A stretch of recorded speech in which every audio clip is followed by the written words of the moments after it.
What is going on, guys? Today we're going to talk about amiodarone. We're going to do a very brief overview, a very high-level overview, because this is something that you may not give a ton unless you're working in an ICU or you're working with patients or perhaps during ACLS, but we do need to understand just the very basics of it. So amiodarone, its trade name is Cordarone, okay?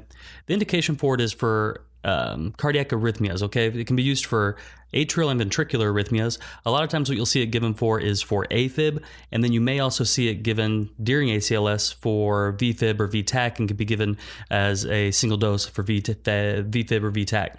All right, so what do we need to know about this? What we need to know about it is Therapeutic Class is Antiarrhythmic Class 3. Okay, so potassium channel blocker. And what it's going to do is it's going to actually work during the third phase of the cardiac cycle.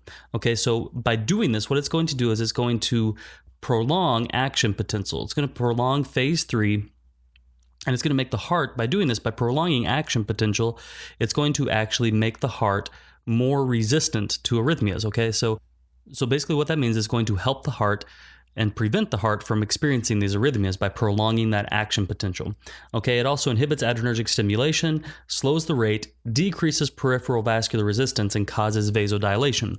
Okay, so now that we understand kind of what it does, and again, so just remember what it's really going to do is it's going to be used as an antiarrhythmic, okay? A lot of times for a-fib and then for ventricular arrhythmias, and especially during ACLS protocol for v-fib, v-tach. Okay, so some of the things we need to keep in mind here.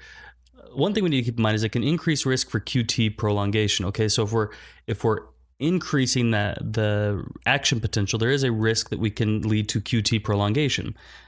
We need to monitor our EKG continuously while the patient is on therapy. Okay, we need to be monitoring, is the patient coming out of their arrhythmia? Is the a-fib controlled? Did we correct the v-fib or the v-tach? We need to also monitor and check doses with the second nurse, okay? Before we start a drip of amiodarone or before we give a IV push during ACLS, we really need to monitor and make sure we're giving the right dose, okay? That we don't give too much or that we're not giving enough. Some other things you really want to keep in mind is that it can actually lead to ARDS, pulmonary toxicity, CHF, bradycardia, and hypotension. Remember, we're causing this vasodilation, we're slowing the rate, and so we can lead to bradycardia, and then we can lead to vasodilation.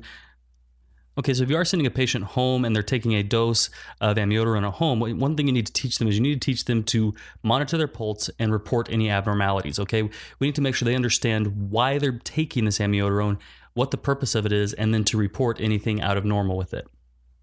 So those are really the biggest things you need to keep in mind.